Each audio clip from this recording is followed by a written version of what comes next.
Hangafa ergamootaa qulqulluu Mikaa'el. Bara sanatti waa'ee ijoollee saba keef kan dhaabatu inni hangaftichi Mikaa'el ni ka'a. Raajii Daani'el boqonnaa 12 lakkoofsa 1. Hiikkaan jecha Mikaa'el jedhu kan akka Waaqayyoo eenyu jechuudha. Ergamaan qulqulluu Mikaa'el ergamoota jira hundumaaf hangafa ta'ee kan muudamedha.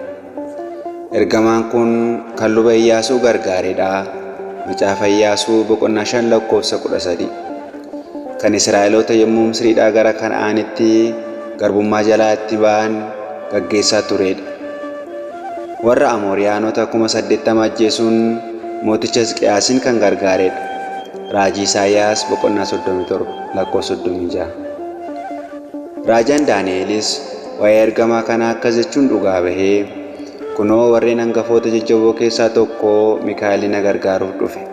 Raajii Daani'el boqonnaa 10 lakkoofsa 13.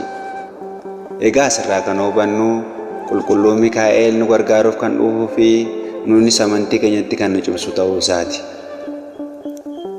Duuka bu'aan gooftaa Yihuudaan ergaasaa lakkoofsa 9 irratti hangafni ergamootaa Mikaa'el garuu yommuu diiyaabiloos wajjin wal mormu waa'ee foon Musee yommuu dubbatu gooftaan si haa ifatu jedhe malee jecha arrabsoo dubbachuuf ija hin jabaanne jedhee waa'ee obsa qabeessummaa ergamaa kanaa dhugaa baheera.